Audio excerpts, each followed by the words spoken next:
आज हम बात करेंगे जाइंट की, जो कि है हमारा यूपीएससी का ऑप्शनल सब्जेक्ट। देखिए, ऑप्शनल सब्जेक्ट ना 500 नंबर कैरी करता है एंड बहुत सारे लोग ना ऑप्शनल सब्जेक्ट को बहुत ग्रांटेड लेते हैं। पहले मैं आपको जरा समझा दूं कि ऑप्शनल सब्जेक्ट की इंपॉर्टेंस क्या होती है। अगर आपने गलत ऑप्शनल फाइनलाइज कर दिया और मार्क्स आपके ऑप्शनल सब्जेक्ट में गलत आ गए, यानी कि कम आ गए, तो आप सीधे लिस्ट से बाहर हो जाओगे। समझ रहे हैं इस चीज़ को? ये बहुत बड़ी बात है कि भैया एक जो ऑप्शनल सब्जेक्ट है ना, वो डिसाइड करेगा कि आपकी रैंक कितने आने वाली है। और मान लीजिए अगर लिस्ट में आपका नाम आ भी गया और ऑप्शनल में अगर मार्क्स कम है, तो शायद जो हमारी जो प्रेफर्ड सर्विस है वो हमको ना मिले। तो ऑप्शनल सब्जेक्ट की इतनी बड़ी इंपॉर्टेंस होती है। हम लोग प्रीलिम्स की बात कर रहे हैं, इंपॉर्टेंट टॉपिक्स की बात कर रहे हैं, मेंस की थोड़ी बहुत बात कर रहे हैं, उसमें भी हम कोर सब्जेक्ट पे फोकस कर रहे हैं, लेकिन ऑप्शनल की कोई बात ही नहीं कर रहा है, मतलब ऑप्शनल की कोई चिंता ही नहीं कर रहा है। हाँ भाई, मैंने सुना कि मेरा अच्छा रूममेट है, वो हिस्ट्री पढ़ रहा है, मैं भी हिस्ट्री ले रहा हूँ। अरे यार, उस टॉपर का ना एंथ्रोपोलॉजी था, तो मैं एंथ्रो ले रहा हूँ। मतलब जो मन में आ रहा है वो ले दे रहे हैं। मतलब प्रॉपर उस पर रिसर्च ही नहीं की जा रही है कि यार मैं कौन सा ऑप्शनल लूँ, है ना, कौन सा सब्जेक्ट में मेरा इंटरेस्ट ज़्यादा है, इस ऑप्शनल सब्जेक्ट का नेचर क्या है। इस पे कोई काम नहीं कर रहा है। हर कोई शॉर्टकट के पीछे भाग रहा है कि ठीक है, मुझे कोई बता दे कि मैं कौन सा ऑप्शन लूँ, उसमें क्या ज़्यादा मेहनत करनी है। लेकिन इस चीज़ को समझिए आप, यार एक ऑप्शनल सब्जेक्ट 500 मार्क्स का होता है, समझे? 500 मार्क्स। यहाँ पे चले कंपैरिजन करते हैं विद द कोर सब्जेक्ट्स। आपको पता है कि हम बोलते हैं कि भाई कोर सब्जेक्ट बहुत इंपॉर्टेंट होते हैं, कोर सब्जेक्ट्स आप पढ़ लीजिए तो अच्छा खासा आपका यूपीएससी सिलेबस कवर हो जाएगा। एक एग्जांपल ले लेते हैं, किसी भी कोर सब्जेक्ट की हम बात कर लेते हैं, पॉलिटी की ले लेते हैं। चलिए, पॉलिटी एक कोर सब्जेक्ट है एंड आपको पता है कि एक कोर सब्जेक्ट को कवर करने में हमको 40-45 डेज लगते हैं, राइट? 40 डेज कम से कम मान के चल लीजिए। अब यहाँ पे अगर हमने उस कोर सब्जेक्ट को कवर कर लिया, 40-45 डेज का हमने टाइम दिया उसको, तो चलिए हमारा प्रीलिम्स का भी कवर हो गया और मेंस का भी कवर हो गया है।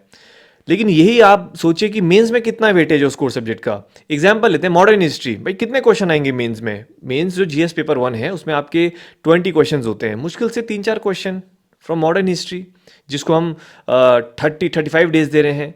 जोग्राफी 6-7 क्वेश्चंस, जिसको हम अगेन 40-45 डेज दे रहे हैं। कितना है उसका वेटेज? मुश्किल से 40-50 मार्क्स, दैट्स इट।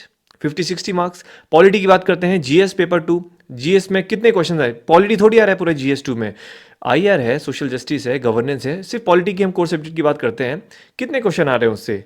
5-6। कितना वेटेज है उसका? मुश्किल से 1/4 होगा, 1/3 होगा मैक्स टू मैक्स, ठीक है? ये वेरी करता है। इकोनॉमिक्स की बात करते हैं, बहुत लोगों को इकोनॉमिक्स कवर करने में 2 महीने लग जाते हैं। अगेन यहाँ पे आप कंपैरिजन करिए कि भाई जीएस पेपर 3, ठीक है, जो इको आता है आपका, कितने क्वेश्चन आते हैं उसमें से? मान लीजिए उसमें से आपके 8-9 क्वेश्चन आ गए, बिकॉज थोड़े साइंस एंड टेक से होंगे, थोड़े एनवायरनमेंट से होंगे, थोड़े सोशल ये इंटरनल सिक्योरिटी से होंगे, तो 8-9 क्वेश्चन या कभी 7-8 क्वेश्चन, कितना वेटेज हुआ उसका? 80-90 मार्क्स। आप इसको कंपेयर करिए, हम एक कोर्स सब्जेक्ट के पीछे फंसे पड़े हैं यार, इको, पॉलिटी, हिस्ट्री, ज्योग्राफी से मैं ऊपर जा ही नहीं पा रहा हूँ। ऑप्शनल सब्जेक्ट 500 मार्क्स, जो आपका एक कोर्स सब्जेक्ट है ना, कम से कम उसके 5 गुना बड़ा। समझ रहे हैं? 5 गुना बड़ा। और दूसरी बात क्या है कि ऑप्शनल सब्जेक्ट आपको रिटर्न देगा बहुत ज़्यादा। अगर मान लीजिए कि 2 एस्पिरेंट हैं और दोनों कोर सब्जेक्ट्स कवर कर रहे हैं, कितना फर्क आएगा आपको लगता है? 19-20 का फर्क होगा। अगर कोई जो हमारे जो जीएस के सब्जेक्ट्स होते हैं, 2 एस्पिरेंट के बीच में बहुत ज़्यादा डिफरेंस नहीं होता है। अगर हाईएस्ट स्कोर है, मान लीजिए जीएस 1 की बात करते हैं, अगर हाईएस्ट स्कोर आया है 120, तो किसी ने अगर ठीक ठाक भी उसमें परफॉर्म किया होगा, उसके 100 आ जाएंगे। मात्र 20 नंबर का अंतर। ये मैं आपको सिर्फ एक एग्जाम्पल दे रहा हूँ, थोड़ा सा अप्रॉक्स फिगर नहीं है, लेकिन इतना ही आप कंसिडर कर सकते हैं। लेकिन ऑप्शनल सब्जेक्ट, इस चीज़ को जरा दिमाग में बैठा दीजिए, अगर ऑप्शनल सब्जेक्ट में किसी ने अच्छा परफॉर्म कर दिया, ज़बरदस्त परफॉर्म कर दिया, 500 में से 350-340 मार्क्स आ सकते हैं। और इनफैक्ट अगर मैं आपको बताऊं, पास में एक टॉपर थे, मैथ्स ऑप्शनल था उनका, कनिष्क कटारिया सर, 360 के करीब उनके मार्क्स आए थे 500 में से। ऑब्वियसली वो एक एक्सेप्शनल स्कोर है, बट अगेन आ तो सकते हैं ना। और बाकी बहुत सारे टॉपर्स हैं जो 320-330 तक लाए हैं।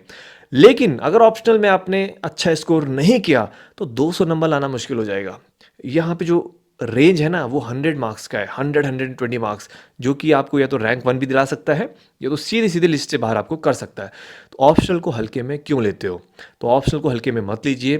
तो मैं कुछ चीज़ें आपके साथ शेयर करूंगा कि देखिए, कुछ गलतियां हैं जो आपने नहीं करनी है, और बहुत सारे बिगनर्स हैं कर रहे हैं गलती, और कोई इस पे ध्यान भी नहीं दे रहा ना। हर जगह आप जा रहे हो, जीएस का कोर्स ले रहे हो, तो उनको क्या मतलब आपका क्या ऑप्शनल है? नोबडी केयर्स, ठीक है ना? आपने ज्वाइन किया है, जीएस कवर करो और जाओ। नोबडी केयर्स आप क्या ऑप्शनल लेते हो, बट भाई देखो, आपको मैं यही सलाह दूंगा कि ऑप्शनल को थोड़ा सा सोच समझ के फाइनलाइज करिए। और मैं कुछ चीज़ें अगर आपको बताऊँ ना, देखिए ऑप्शनल को सबसे पहला देखा देखी में मत लीजिएगा कभी भी, कि यार इसने ये लिया है तो मैं भी ये लूँगा। पहली गलती मत करिएगा। दूसरी गलती, बहुत से क्या कहते हैं, अरे सर मैंने ना जैसे बात होती है एस्पिरेंट से, दे आर लाइक कि ज्योग्राफी मेरा इंटरेस्ट है या हिस्ट्री मैंने फाइनलाइज कर दिया। तो मैं उनसे ये पूछता हूँ, भाई क्या रीज़न है, क्यों आपने फाइनलाइज किया हिस्ट्री? सर मैंने 11वीं 12वीं की एनसीईआरटी पढ़ी, अच्छी लगी मेरे को, तो मैंने हिस्ट्री फाइनल कर दिया। तो मैंने आपने उसका यूपीएससी का एक्चुअल जो सिलेबस है उसको देखा, यूपीएससी के जो पीवाईक्यूज हैं उनको थोड़ा नज़र मारा, या उसके सैम्पल नोट्स आपने गो थ्रू किए? नहीं सर, कुछ नहीं किया।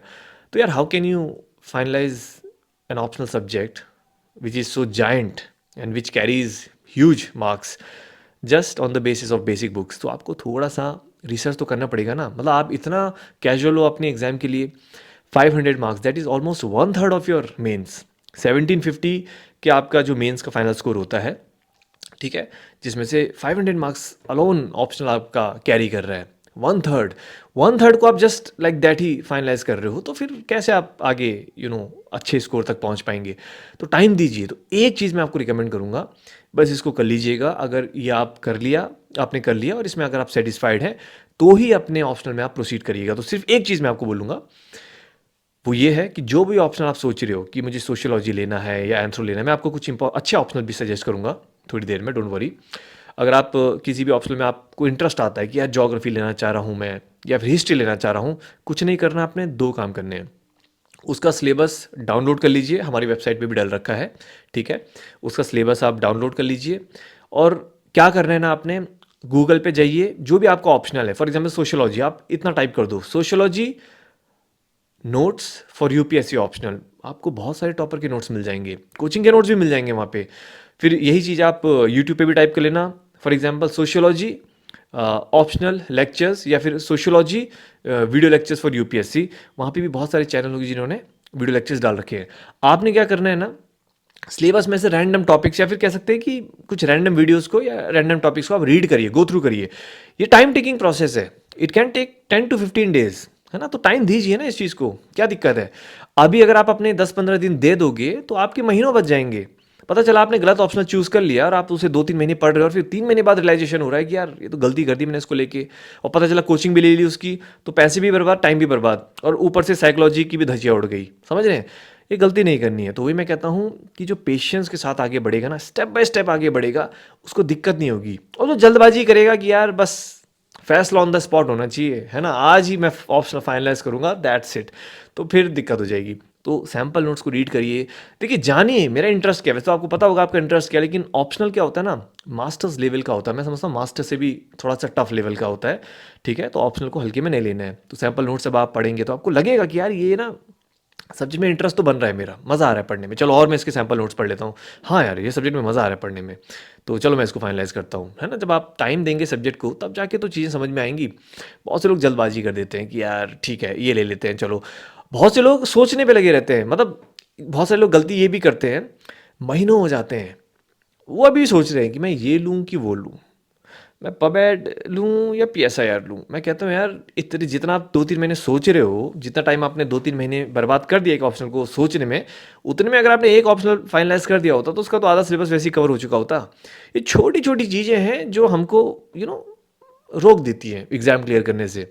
तो मेरा यही कहने का मतलब होता है कि देखो, इतना कॉम्प्लिकेटेड मत करो प्रिपरेशन को, जो इम्पोर्टेंट है फोकस करिए। एकदम कह सकते हो कि आपकी जो थिंकिंग है, ठीक है, उसको ज़्यादा कॉम्प्लिकेट नहीं करना है, ठीक है। तो ऑप्शनल थोड़ा सा एक जाइंट है जिसको आप ग्रांटेड मत लीजिएगा। और एक इम्पॉर्टेंट अपडेट है, अभी मैंने अपना नया बैच लॉन्च किया है, तो जिसका एक मैंने आई थिंक वीडियो और जो कॉलिंग नंबर है जहाँ पर कि आपकी कोई क्वेरीज डाउट्स हैं, तो वो मैंने डिस्क्रिप्शन में डाल दिया है। तो इंटरेस्टेड हैं तो वहाँ पे आप मैसेज कर सकते हैं। तो ऑप्शनल की रिगार्डिंग देखिए, मैं ये बोल रहा हूँ कि थोड़ा सा ना ऑप्शनल को बहुत ग्रांटेड मत लीजिएगा। और ऑप्शनल अगर आपने अच्छे से प्रिपेयर कर दिया तो बहुत आपको मदद करेगा, आपकी रैंक पुश करने में भी, और ऑब्वियसली आपका सिलेक्शन थोड़ा सा और मजबूत हो जाएगा। तो देखिए, मेरे यही तरफ से ये सजेशन है। और मैं कुछ ऑप्शनल अगर आपको सजेस्ट करूँ, देखिए होता क्या है ना कि ऑप्शनल फाइनलाइज करने के 2-3 तरीके होते हैं। एक मेरा कोई स्ट्रॉन्ग सब्जेक्ट कह सकते हो, मेरा स्ट्रॉन्ग इंटरेस्ट है किसी पर्टिकुलर सब्जेक्ट में। होता है ना कि यार बचपन से मुझे मैथ्स बहुत पसंद है, तो चलो मैं मैथ्स लूँगा। मुझे हिस्ट्री बहुत पसंद है।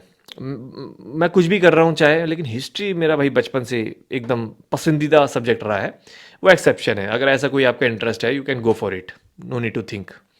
दूसरा होता है कि आपने ग्रेजुएशन में मान लीजिए कोई भी कोर्स किया है, आपने बीकॉम करा है, आप मेडिकल बैकग्राउंड से हैं, आपने लॉ किया है और वो आपने अच्छे से किया है, ठीक है, यहाँ पे भी एक कंडीशन है, अच्छे से किया है, तो आप उसको भी प्रोसीड, उसके साथ भी प्रोसीड कर सकते हो। लॉ बैकग्राउंड से हो तो you can go for law, medical background से तो आप मेडिकल ले सकते हैं, आर्ट्स बैकग्राउंड से तो ऑप्शंस बहुत सारे हैं। मान लीजिए आपने अपने कॉलेज में पॉलिटिकल साइंस पढ़ी है तो you can go for PSIR, sociology पढ़ी है तो सोशियोलॉजी ले सकते हो, history, geography and so on. लेकिन लास्ट में वो कैटेगरी एस्पिरेंट्स आते हैं कि अब जो ग्रेजुएशन में जो किया है उसमें भी इंटरेस्ट नहीं है, और वैसे भी भाई किसी सब्जेक्ट में इंटरेस्ट नहीं है, वो पढ़ने वढ़ने में थोड़ा फोकस ज़्यादा था नहीं ना, वो खेल कूद में था, तो इंटरेस्ट नहीं है किसी सब्जेक्ट में। उनके लिए क्या सजेशन है, तो मैं आपको कुछ 5-6 ऑप्शनल्स के सजेशन दूंगा। जैसे कि अगर आपको लग रहा है नहीं यार क्या लूँ समझ में नहीं आ रहा, तो मैं आपको 5-6 ऑप्शनल सजेस्ट करता हूँ। एक हो गया PSIR, एक हो गया सोशियोलॉजी, एक हो गया एंथ्रोपोलॉजी, एक हो गया साइकोलॉजी, ठीक है, ये 4 ऑप्शनल्स हो गए। इन पे आप थोड़ा सा ना नज़र रख सकते हैं। ये थोड़े से कह सकते हैं कि अच्छे ऑप्शनल्स हैं, रिसोर्सेज की अवेलेबिलिटी है, गाइडेंस है, एंड टॉपर्स की जो सैम्पल आंसर शीट्स हैं वो भी मिल जाएंगे, लेक्चर नोट्स ये ईजिली अवेलेबल हैं। तो ये 4 ऑप्शन को आप रेडार में रख सकते हो। और ऑप्शन अगर आपको चाहिए तो एक आध फिलॉसफी हो गया, उस पर भी आप थोड़ा ध्यान दे सकते हो, ठीक है। और हिस्ट्री ज्योग्राफी भी एक GS के सब्जेक्ट्स हैं, अगर आपका स्ट्रॉन्ग इंटरेस्ट है तो ही हिस्ट्री ज्योग्राफी पिक कीजिएगा, क्योंकि वरना थोड़ा सा लेंथी सिलेबस है तो थोड़ा टाइम ज़्यादा लगेगा। But again if you are comfortable with it, आपको लगता है कि अटेम्प्ट मेरा थोड़ा लेट है एंड मुझे सिलेबस के लेंथ से फ़र्क नहीं पड़ता है, तो हिस्ट्री ज्योग्राफी को भी आप थोड़ा सा रेडार पे रख सकते हैं। अदरवाइज जो PSIR, सोशियोलॉजी, एंथ्रो, साइकोलॉजी बड़े प्यारे ऑप्शनल हैं। But again like I said, यहाँ पे आपको वो जो मैंने स्टार्टिंग में बताया है कि थोड़ा टाइम इन्वेस्ट करना पड़ेगा, ठीक है। देखो यार अभी टाइम इन्वेस्ट करोगे ना तो रिटर्न आपको बाद में मिलेगा, अभी टाइम इन्वेस्ट नहीं करोगे तो रिटर्न थोड़ी मिलेगा। रिटर्न तभी मिलता है जब हम टाइम इन्वेस्ट करते हैं, तो इस चीज़ का आपको ध्यान रखना है। तो अगेन ऑप्शनल 500 मार्क्स का है, do not take it for granted, क्योंकि हमको एग्ज़ाम निकालना है, हमको सिर्फ प्रीलिम्स थोड़ी क्लियर करना है। आज की डेट में 90% एस्पिरेंट्स की मेंटालिटी है कि मुझे प्रीलिम्स निकालना है। अरे सर देख लेंगे बाद में यार, जो होगा देखी जाएगी। प्रीलिम्स निकालना है, प्रीलिम्स कैसे निकालना है ये बताओ, प्रीलिम्स का सिलेबस कब तक होगा ये बताओ। अरे भाई प्रीलिम्स निकाल दोगे और मेंस ही अगर आपका खोखला है तो क्या फ़ायदा, प्रीलिम्स निकाल के क्या हो जाएगा, है कि नहीं है। प्रीलिम्स निकालना है, मेंस भी निकालना है, और मेंस निकालना नहीं है, अच्छे से प्रिपेयर करके निकालना है। और मेंस के जो अलग अलग सब्जेक्ट्स हैं जिनके बारे में हम बात नहीं कर रहे उनको अच्छे से प्रिपेयर करना है। 1750 नंबर में तभी तो हम परफॉर्म कर पाएंगे, और उसके बाद इंटरव्यू भी है ना। इंटरव्यू भी अच्छे से आप तभी दे पाएंगे जब आपका जो फाउंडेशन है मजबूत होगा, ठीक है। तो इस पे थोड़ा सा आपको समझना पड़ेगा, इस एग्ज़ाम की हॉलिस्टिक प्रिपरेशन करनी पड़ेगी, है ना। सिर्फ एक सेगमेंट को टारगेट करने से कुछ बात नहीं बनेगी, हमको एग्जाम निकालना है, हमको प्रीलिम्स नहीं निकालना है। इस चीज़ को ध्यान में रखिएगा, ठीक है। I hope things are quite clear. मज़ा आएगा तो एकदम लाइक कर दीजिएगा एंड हार्ट ज़रूर दीजिएगा, और कमेंट करके ज़रूर बताना कि आपका ऑप्शनल सब्जेक्ट कौन सा है ना। कहीं पर अगर दिक्कत इशू आ रही है तो आप पूछ सकते हैं। वैसे रिसोर्सेज की अगर मैं बात करूँ तो वैसे तो आई थिंक आप लोगों को पता ही होगा, लेकिन कभी और वीडियो में थोड़ा सा हर ऑप्शनल के थोड़े थोड़े रिसोर्सेज बता दूंगा, ठीक है। तो that's it in today's video, thank you so much, have a good day, see you.